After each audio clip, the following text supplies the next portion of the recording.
قال النبی صلی اللہ علیہ وسلم من تشبہ بقوم فهو منهم او کما قال علیہ الصلاۃ والسلام۔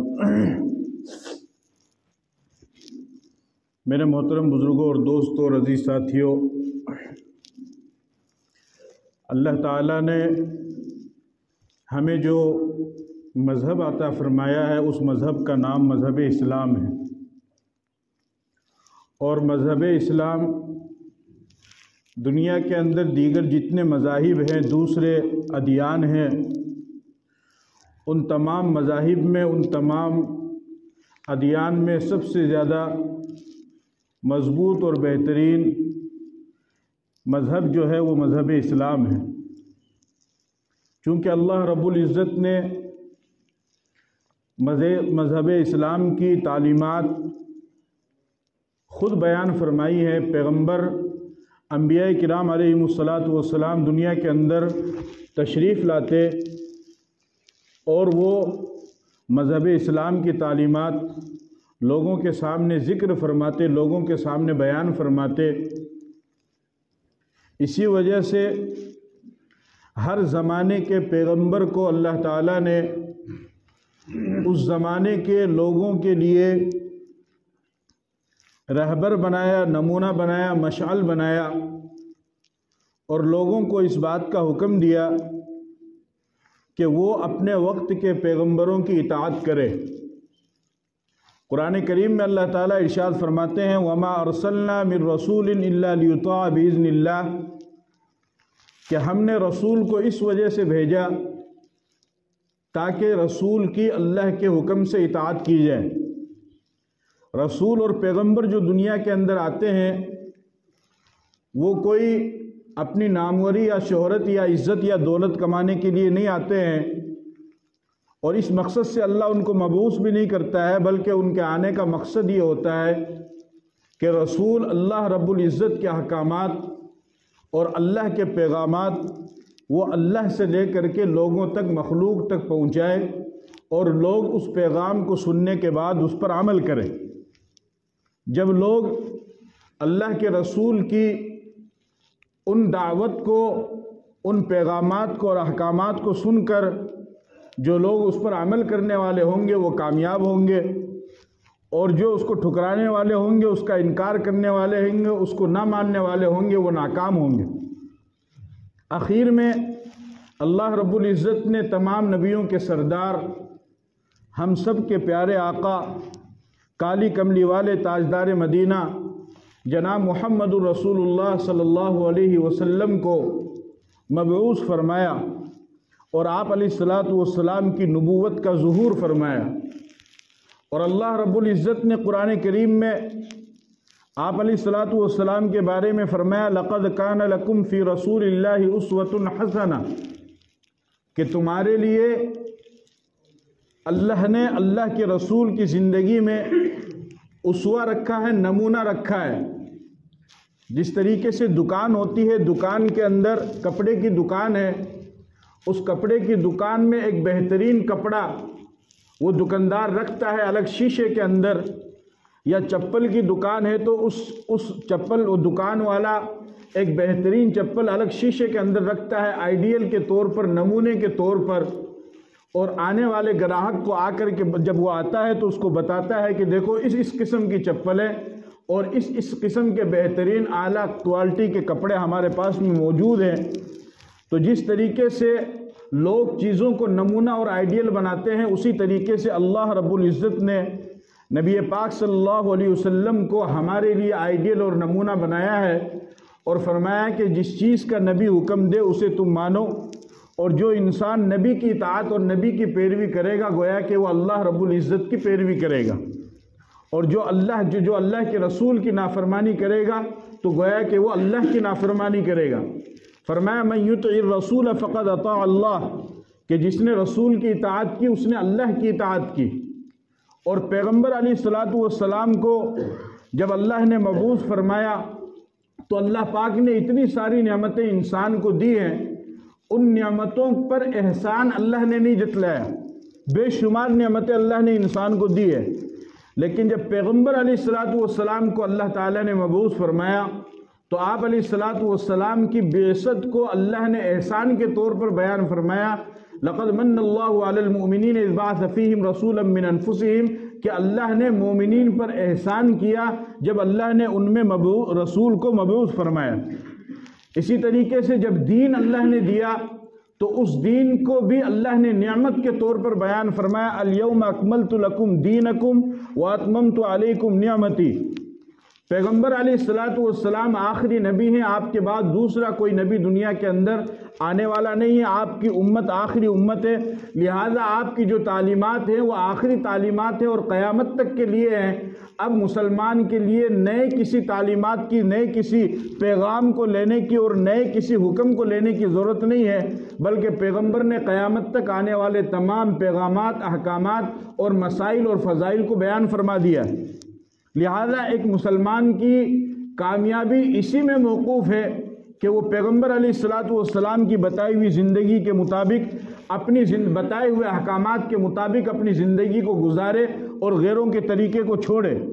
غیروں کا طریقہ اگر اس کی زندگی میں ہوگا تو وہ انسان ناکام ہوگا، اور اگر پیغمبر کا طریقہ اس کی زندگی میں ہوگا تو وہ انسان کامیاب ہوگا۔ اسی وجہ سے حدیث پاک کے اندر آپ علیہ الصلوۃ والسلام نے ارشاد فرمایا، من تشبہ بقوم فہو منہم، کہ جو انسان دوسرے قوم کی مشابہت اختیار کرے گا تو کل قیامت کے دن وہ انسان ان کی صف میں ہی کھڑا کیا جائے گا۔ اگر آپ نماز پڑھ رہے ہیں، آپ روزہ رکھ رہے ہیں، سارے دوسرے کام کر رہے ہیں، لیکن اگر دوسری قوم کی مشابہت آپ اختیار کر رہے ہیں اور دوسری قوم کے طرز کو اگر آپ اپنا رہے ہیں، دوسری قوم کے طریقے پر اگر آپ چل رہے ہیں، تو قیامت کے دن پھر انہی کے ساتھ میں حشر کر دیا جائے گا۔ اسلام نے تمام چیزوں کے احکامات بتلائے، عبادات کے بھی، معاملات کے بھی، معاشرت کے بھی، اخلاق کے بھی، تمام چیزوں کے اسلام نے احکامات بتلائے۔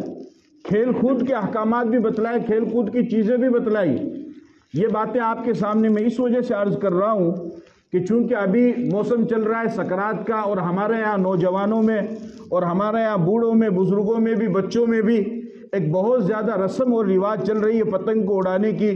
پتنگ بازی کے نقصانات بہت زیادہ ہیں، اور یہ کوئی اسلامی حکم نہیں، اسلامی شعار نہیں، اسلامی طریقہ نہیں ہے، کسی بھی طریقے سے اس کی اجازت بھی نہیں ہے، اور اس کے نقصانات بھی بہت زیادہ ہوتے ہیں۔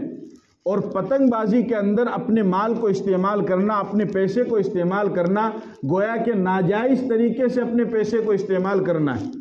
اور یاد رکھیے، ایک مسلمان کی جس طریقے سے یہ ذمہ داری ہے کہ وہ حلال کمائے، اسی طریقے سے مسلمان کی یہ بھی ذمہ داری ہے کہ وہ اپنے پیسے کو صحیح مصرف میں لگائے، جائز کاموں میں لگائے، ناجائز کاموں میں اپنے پیسے کو نہ لگائے۔ اس وجہ سے میرے عزیزوں، میرے نوجوانوں، ہمیں اس بات کو سمجھنا چاہیے، اور ہمیں یہ جتنی بھی غیر اسلامی تہوار ہیں یا غیر اسلامی چیزیں ہیں یا غیر اسلامی رسم اور رواج ہیں، ان تمام چیزوں کو ہمیں اپنے اندر سے ختم کرنا ہے اور ہمیں اپنے اندر سے اس کو مٹانا ہے۔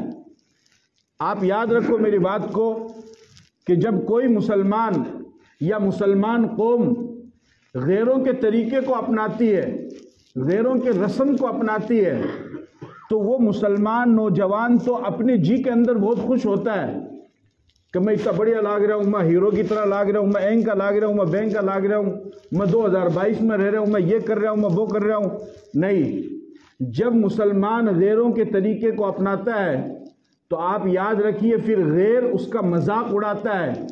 جب مسلمان انگریز کے طریقے کو اپناتا ہے تو انگریز بیٹھ کر کے ہنستا ہے اور اس مسلمان کا مذاق اڑاتا ہے، اور وہ یہ کہتا ہے کہ ان مسلمانوں کے پاس زندگی گزارنے کے لیے ان کے پاس میں نہ تو کوئی آئیڈیل ہے اور نہ ان کے پاس میں کوئی نمونہ ہے، لہٰذا ہم جب جس وقت جس طریقے سے جیسا فیشن جس زمانے میں جس سال میں جیسا فیشن ہم ان کے سامنے پیش کرتے ہیں، اور نوجوان اسی فیشن کے اندر ڈھل جاتا ہے اور ان کے پاس کوئی آئیڈیل اور کوئی نمونہ نہیں ہے، اور اس طریقے سے قوم ذہنی طور پر دوسرے کے طریقے کو اپنا کر کے غلامی کی زندگی گزارنے والی بنتی ہے اور وہ غلامی کا ثبوت دیتی ہے۔ جبکہ ہمارے پاس میں ہماری قوم کا آج یہی حال ہے۔ پہلے زمانے میں آپ نے دیکھا ہوگا کہ پینٹ کافی دور تک لٹکی رہا کرتی تھی تو ہمارے نوجوانوں نے لٹکانا شروع کر دیا۔ اس کے بعد میں جب تھوڑی سی ترقی ہوئی، پینٹ تھوڑی سی اوپر ہوئی تو نوجوانوں نے پینٹ اوپر کر لی۔ اب اور تھوڑی سی ترقی ہوئی، گھٹنے تک پہننے کا نیکر پہننے کا زمانہ آیا تو نوجوانوں نے نیکر پہننا شروع کر دیا۔ کسی زمانے میں بال لمبے رکھنے کا رواج تھا تو نوجوانوں نے لمبے رکھنے شروع کر دیے، پھر اور وقت آیا آدھی کٹنگ والا شروع کیا تو نوجوانوں نے اس کو شروع کر دیا، جبکہ اس کو حدیث کے اندر منع فرمایا گیا ہے۔ اس کو قضا کہا جاتا ہے۔ قضا کرنے سے آپ صلی اللہ علیہ وسلم نے منع فرمایا۔ قضا کہتے ہیں کہ آدھے سر کے بال کو کٹوانا اور آدھے کو چھوڑ دینا۔ پیغمبر نے واضح الفاظ میں اس سے منع فرمایا ہے، یا تو پورے سر کے بال رکھو یا پھر پورے سر کے بال منڈاؤ، اس کی حدیث میں اجازت ہے۔ لیکن چونکہ جس طریقے سے غیروں کا کوئی طریقہ ہمارے یہاں آتا ہے، ہمارا نوجوان اس کو کرنا شروع کر دیتا ہے، اس پر عمل پیرا شروع ہو جاتا ہے، تو یاد رکھو مسلمانوں، اگر ہم غیروں کے طریقے کو اپناتے ہیں یا انگریز کے طریقے پر چلتے ہیں تو ہم کسی نہ کسی درجے میں اپنے مذہب اسلام اور اپنے نبی کی نعوذ باللہ توہین کروانے والے ہیں۔ سمجھو میری بات کو، ہم کسی نہ کسی درجے میں اپنے مذہب اسلام اور اپنے نبی کی توہین کروانے والے ہیں، اور ہم غیروں کے طریقے کو اپنا کر ان کو یہ بات کہنے کا موقع دیتے ہیں کہ بھئی مارکن تو کیوں بھی گونی مانے کیوں بے رہی گونی تھے، بتاؤ کوئی نیا فیشن لے کے آؤ، کوئی کپڑا کا نیا فیشن ہے، بال کی کٹنگ کا نیا فیشن ہے، پینٹ پہننے کا کوئی نیا فیشن ہے، جوتا کا نیا فیشن ہے، کوئی شادی میں نیا فیشن ہے، یا کوئی دوسرا موقع پر نیا فیشن ہے، تو تھے بتاؤ مارکن کوئی تعلیم کو نہیں۔ پیغمبر کی اتنی بہترین اور واضح تعلیمات جس قوم کے پاس میں موجود ہو، اس کو دوسروں کے طریقے کو اپنا کر کے غلامی کرنے کی ضرورت کیا ہے؟ اسے تو ضرورت ہی نہیں ہے، اسے ضرورت ہی نہیں ہے۔ جس قوم کے پاس کوئی تعلیم نہیں ہوتی ہے، آئیڈیل نہیں ہوتا ہے، نمونہ نہیں ہوتا ہے، جس قوم کے پاس کوئی گائیڈ لائن نہیں ہوتی ہے، وہ قوم غلامی کرتی ہے۔ اور جس نے وللضالین کہا اس پر آمین کہہ دیا، جس نے وللضالین کہا اس پر آمین کہہ دیا۔ جیسا فیشن آیا اس کو ہمارے نوجوان نے اختیار کر لیا، جیسا طریقہ آیا اس کو ہمارے لوگوں نے اختیار کرنا شروع کر دیا۔ نہیں، اس سے صرف ہماری بدنامی نہیں ہوتی ہے بلکہ لوگوں کو ہنسنے کا موقع ملتا ہے۔ اللہ نے کائنات کے اندر جتنا بھی سب سے بہترین طریقہ ہو سکتا تھا، وہ طریقہ اللہ نے اپنے نبی کے طفیل میں ہمیں عطا فرمایا ہے۔ اب ہمیں دوسرے کسی طریقے کی ضرورت نہیں۔ بس مختصر سی بات کر کے میں اپنی بات ختم کرتا ہوں۔ آپ ایک مثال لے لیجئے، اللہ نے ہمیں کتاب عطا فرمائی، کتاب کا نام کیا ہے؟ قرآن کریم۔ قرآن کو اتارنے والا کون ہے؟ اللہ سب سے بڑا ہے۔ اور کس کے ذریعے سے اللہ نے قرآن کو اتارا؟ جبرائیل علیہ السلام کے ذریعے سے۔ جبرائیل تمام فرشتوں کے سردار ہے۔ اور کس پر اللہ نے قرآن کو اتارا؟ ہمارے نبی پاک صلی اللہ علیہ وسلم پر۔ تو ہمارے نبی تمام نبیوں کے سردار ہے۔ کس مہینے میں اللہ نے قرآن کو اتارا؟ رمضان کے مہینے میں۔ شہر رمضان الذی انزل فیہ القرآن، رمضان کا مہینہ تمام مہینوں کا سردار۔ اور کس رات میں اللہ نے قرآن کو اتارا؟ شب قدر میں اتارا۔ لیلۃ القدر خیر من الف شہر، شب قدر تمام راتوں سے بہتر۔ اتارنے والا بھی سب سے افضل، جس کے ذریعے سے اتارا گیا وہ سردار، جس نبی پر اتارا گیا وہ سردار، جس مہینے میں اتارا گیا وہ سردار، اور جس رات میں قرآن کو اتارا گیا وہ سردار۔ سبق یہ ملا کہ اللہ نے قرآن میں اور حدیث میں مسلمانوں کو جو پیغام دیا ہے، اگر مسلمان اس قرآن اور حدیث کے پیغام پر عمل کر لے تو جس طریقے سے یہ تمام چیزیں سردار ہے، اس طریقے سے مسلمان بھی دنیا اور آخرت میں بھی سردار بن جائے گا، اور اللہ اسے بھی بڑا بنا دے گا، اللہ اس کے بھی فتوحات کے اور کامیابیوں کے دروازے کھول دے گا۔ اس وجہ سے میرا عزیزو، آپ تمام حضرات سے درخواست ہے کہ ہمیں غیروں کے طریقے کو ہم چھوڑیں، اپنے بچوں کو چھڑائیں، اور صحیح جگہ پر ان کو پیسہ لگانا، مال لگانا، اور صحیح طریقے کو پیغمبر کے طریقے کے مطابق زندگی گزارنے والے بنیں، تو ہمیں دونوں جہان میں کامیابی ملے گی۔ اللہ پاک مجھے بھی اور آپ کو بھی عمل کی توفیق عطا فرمائے۔